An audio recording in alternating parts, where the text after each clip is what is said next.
La machine est vraiment très chouette, hein. Franchement, au quotidien, c'est une moto qui s'utilise sans aucun problème, elle est ultra agréable. Il y a ce je ne sais quoi, c'est une expérience qui est fluide. Il y a un truc ultra chouette et valorisant quand on est sur une moto Suzuki. Alors là, l'histoire, elle change complètement.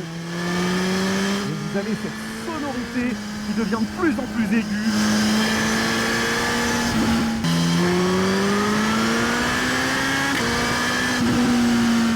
Salut tout le monde, j'espère que vous allez bien. On se retrouve pour une nouvelle vidéo très chouette. Aujourd'hui, on va faire un truc un petit peu différent les amis.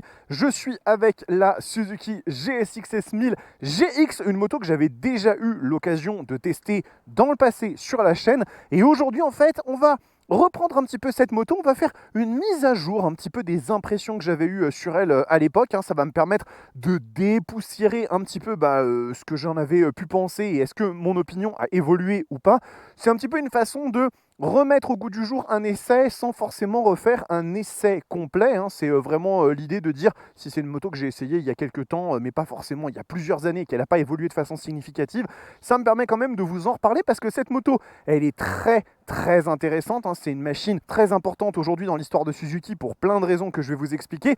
Et j'ai un truc très chouette à vous annoncer. Cette vidéo, elle est en partenariat avec Suzuki France. Ce sont eux qui m'ont prêté la machine, donc je les en remercie énormément. Je l'ai jusqu'au 16 juin, donc je suis très content, pendant pratiquement 3 semaines. Donc je vais vous en reparler de cette petite promotion, ce petit partenariat qu'on a avec Suzuki France qui est très cool. Donc restez bien jusqu'au bout de la vidéo, c'est très important.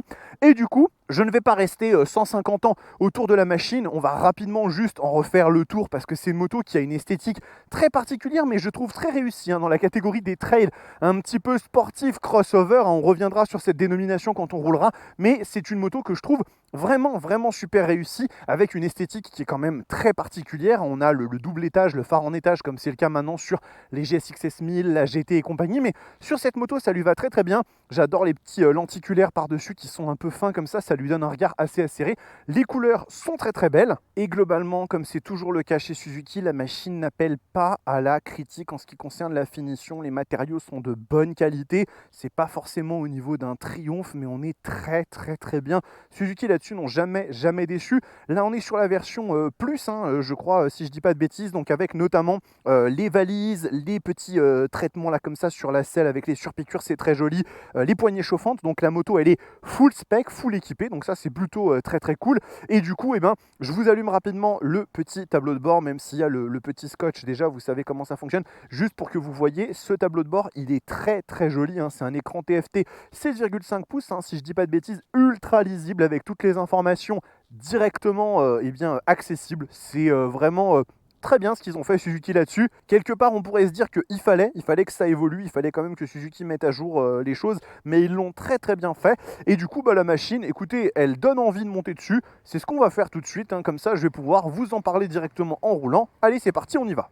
Allez, allons nous balader un petit peu avec cette petite GSX-S 1000 GX, une machine ultra intéressante et importante, comme je vous le disais, dans l'histoire de Suzuki, parce que c'est pour la première fois dans l'histoire du constructeur la sortie d'une moto de type crossover. Donc le crossover, qu'est-ce que c'est C'est une moto qui mélange à la fois les codes du trail, on le voit bien, c'est une machine où la position elle est droite, je suis bien installé, j'ai une selle qui est confortable, aucun appui sur le dos, sur les poignets, à la différence peut-être d'une GSX-S 1000 GT qui elle mais un petit peu plus sportive. Et donc c'est une moto qui va me permettre de rouler, de voyager sans aucun problème. Mais il y a aussi une composante un peu plus sportive de par le moteur et la partie cycle, on s'en parlera un petit peu après, qui classe cette moto un petit peu dans la catégorie des machines comme la BMW S1000 XR. Cette moto c'est aussi un petit peu un crossover, une machine qui est à la croisée des chemins, crossover. Voilà, il n'y aura pas besoin de sortir de Polytechnique pour comprendre l'origine de ce terme et de cette appellation. Et donc, elle est déjà très intéressante de par cet aspect-là. Si on parle un petit peu du côté ergonomie quotidienne, la moto, elle est super agréable. Encore une fois, je reviens rapidement sur les impressions que j'avais eues à l'époque. La machine est vraiment très chouette. Franchement, au quotidien, c'est une moto qui s'utilise sans aucun problème, elle est ultra agréable, les suspensions sont très bonnes, ça filtre bien les aspérités de la route, la selle elle est très confort. J'ai pas pensé à regarder si sur la version plus la selle était un peu rembourrée ou quoi. Je vous le rajouterai sur l'écran si vraiment c'est une spécificité supplémentaire. Mais en tout cas, c'est vraiment une machine qu'on conduit avec plaisir. La hauteur de selle n'est pas gigantesque. Pour les plus petits, ce sera peut-être un problème, mais je pense que pour la majorité, on s'y retrouvera. Et le poids n'est pas non plus des plus élevés. Ça fait dans les 220-230 kg. C'est le poids d'un trail, quoi, hein. C'est à peu près ce genre de choses qu'on retrouve sur des machines comme la Multistrada, comme la BMW S1000 XR, la Tracer 9. Donc on est en terrain connu, mais encore une fois avec ce côté hyper agréable qu'ont les machines Suzuki, notamment sur les 4 cylindres. On reviendra sur le moteur, mais la moto se conduit toute seule, vraiment. C'est hyper plaisant. Là, j'ai les valises qui sont d'une contenance assez sympathique, les petites valises latérales, hein. Ça permet quand même d'emmener quelques petits trucs si vous partez sur un petit week-end, sur une petite balade. Ça le fait très bien et la machine ne perd pas en agilité. Juste faire un petit peu attention sur la largeur, on va dire, si vous faites de l'interville. Ça peut être un truc sur lequel on peut se faire un petit peu surprendre. Mais en dehors de ça, ça marche vraiment très bien et tout est à l'avenant, les rétroviseurs ne vibrent pas, ne tremblent pas, ils sont très agréables, l'ergonomie générale de la machine est très intuitive. Donc encore une fois là-dessus, c'est parfait, j'ai rien à dire sur la moto. En ce qui concerne l'aspect usage quotidien, vous pourriez sans aucun problème rouler cette GX tous les jours et ça ferait vraiment le taf, mais très bien. Après et avant d'en arriver justement à la partie un petit peu plus rigolote, moteur, etc., je vais vous expliquer pour quelle raison il fallait rester jusqu'à la fin de la vidéo, ou tout du moins suffisamment longtemps, pour cette fameuse promotion, ce partenariat qu'on a actuellement avec Suzuki, dont je les remercie encore une fois. Cette vidéo elle est sponsorisée par Suzuki France. Et du coup, qu'est-ce qui se passe? Vous allez comprendre, en fait, actuellement Suzuki fait des promos hyper intéressantes jusqu'à la fin du mois d'août, jusqu'au 31 août 2025. Suzuki lance une grosse vague de promotion sur beaucoup de machines. Vous savez à quel point j'aime la marque Suzuki. Je vous ai toujours dit que je n'ai pas de marque de moto préférée. Et c'est vrai, je n'ai pas de constructeur préféré. Mais si on devait définir une marque sur laquelle j'ai eu le plus de motos, ce serait sans aucun doute Suzuki, puisque j'ai possédé 7 Viking. Et pour le coup, c'est vraiment pas un flex, parce que c'est con d'acheter autant de mêmes machines, j'aurais dû garder la même. Mais je pense vraiment que je dois être la personne en France qui a eu le plus de Viking différents. Donc voilà, super. J'ai un trophée à la maison qui sert à rien, mais c'est super. Et j'ai eu 6 Hayabusa. Donc autant vous dire que Suzuki, ça reste quand même une marque que je connais plutôt bien dans la catégorie grosse cylindrée. Et j'ai hâte d'ailleurs de récupérer bientôt l'Hayabusa du Parc Presse Suzuki France que je vais avoir pendant 2 mois et demi. Vous allez avoir plein de contenu sur l'Hayabusa. Bref, pour revenir à la promotion. Donc, bien évidemment, la GSX S1000 GX, elle est concernée par cette promo. Vous pouvez avoir jusqu'à 1500 € de remise sur les modèles 2024, sachant qu'il n'y a aucune différence entre les modèles 2024 et 2025. C'est exactement la même machine, il n'y a que les coloris qui changent. C'est juste que les constructeurs, ils ont un peu plus de marge quand c'est des machines qui sont de la génération précédente, de l'année précédente. Donc, ça fait quand même très plaisir parce que cette moto, elle n'est pas donnée en version 2025. Elle vaut plus de 18 000 €, 18 100 € si je dis pas de bêtises. Ce qui est aussi expliqué en partie par les suspensions semi-actives, puisque ça coûte un bras à développer et après à amortir, ça met un moment. Donc voilà, je trouve quand même que le rapport qualité-prix de la moto reste intéressant vu ce qu'elle propose, et vous allez le voir après, on va en reparler. Mais à 16 000 et quelques euros, ça fait toujours plaisir et c'est toujours bien d'avoir une petite promotion comme ça. Il y a d'autres machines bien évidemment qui sont concernées, comme par exemple la GSX 8S, qui sont des motos fantastiques pour les jeunes permis et même pas que. C'est un régal aussi à rouler. Je crois qu'en ce moment en plus il y a Airdoz qui est en train de faire une tournée du sud avec la petite 8S pour kiffer un peu, et franchement je comprends parce que la moto est vraiment cool. Et il y a plein d'autres machines qui sont concernées, les GSX S1000, GSX S1000 GT, donc n'hésitez pas à vous rapprocher de votre concessionnaire Suzuki le plus proche pour bénéficier de ces promotions, parce qu'il y a vraiment des trucs très cool. Et maintenant, on revient à la vidéo. Donc maintenant, il y a l'autre partie du terme crossover qui est extrêmement intéressante à aller explorer, exploiter un petit peu pour ainsi dire. Et on va commencer bien évidemment par évoquer le moteur. Et donc ce moteur, une démonstration est sans aucun doute plus parlante.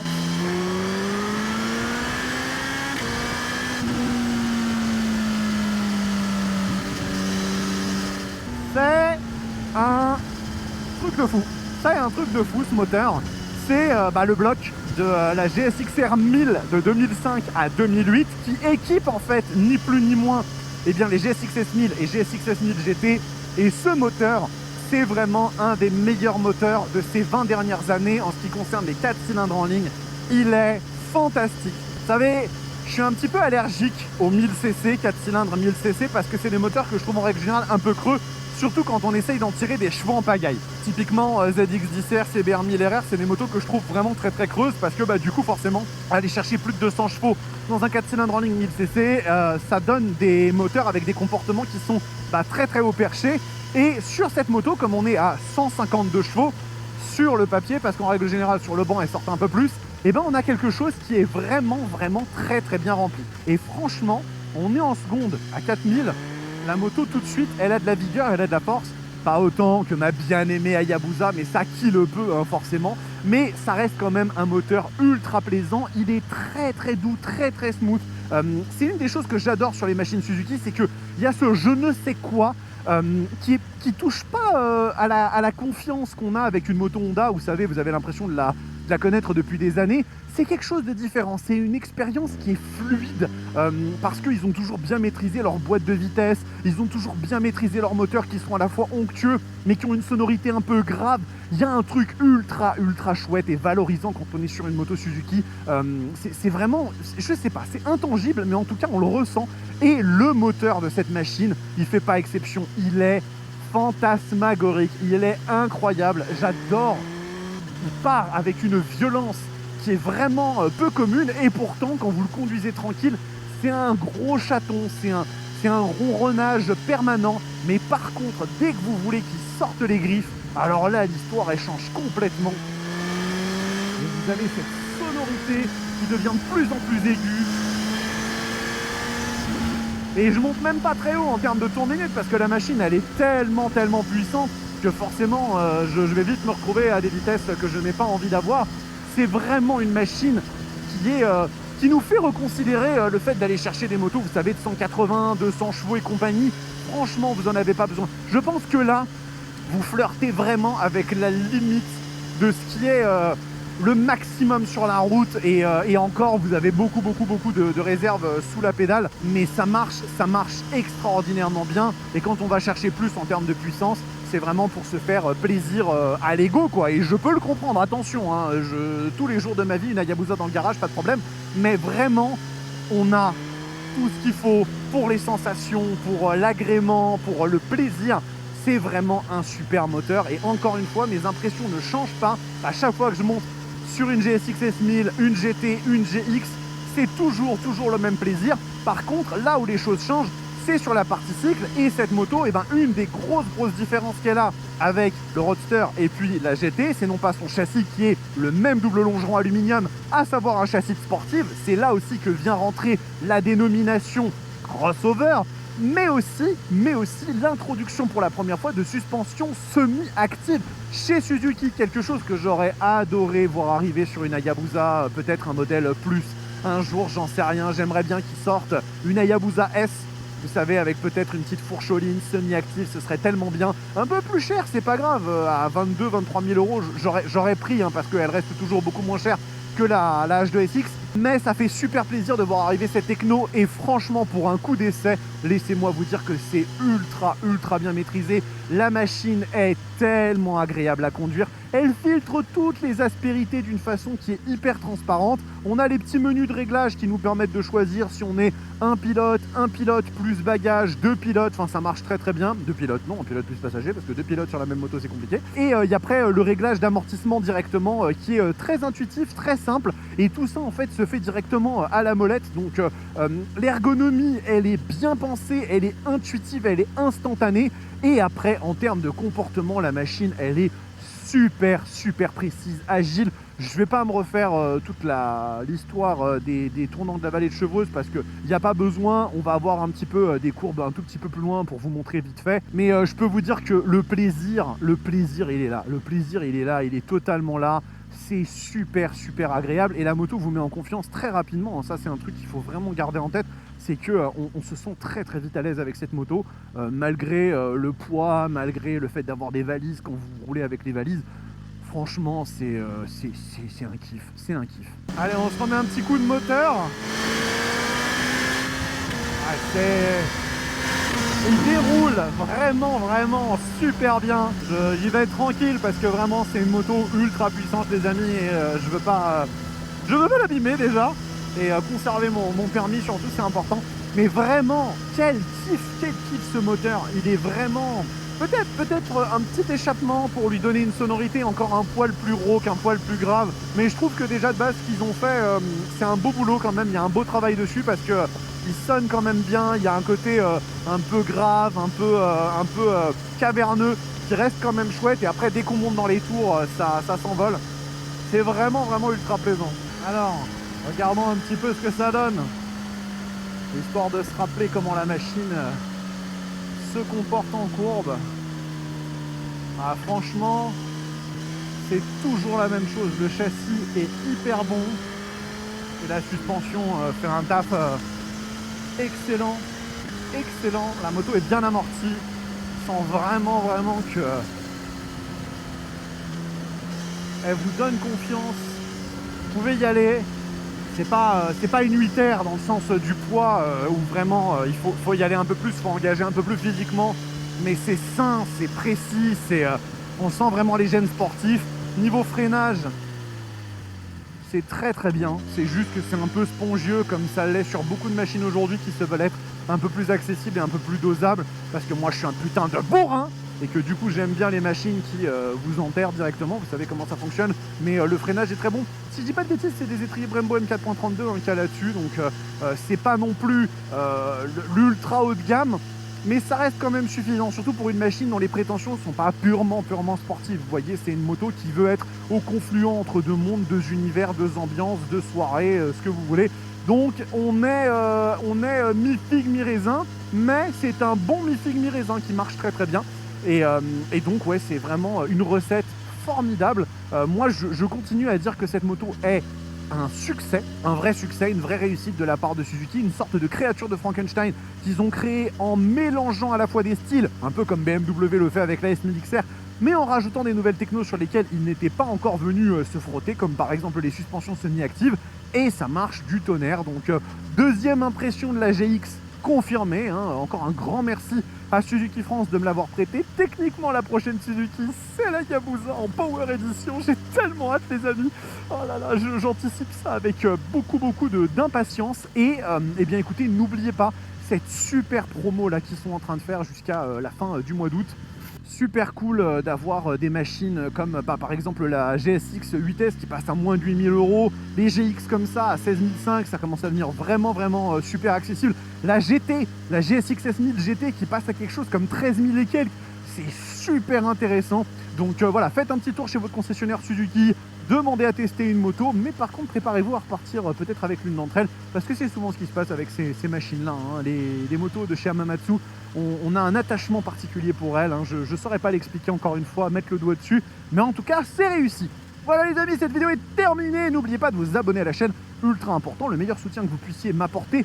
Le like, le commentaire si vous avez aimé ce que vous avez vu, ça aide concrètement à mieux référencer la vidéo, à atteindre plus de monde, à être plus vu, donc à avoir plus d'abonnés, donc à avoir plus de partenariats, donc à vous proposer du contenu de meilleure qualité. C'est un cercle vertueux.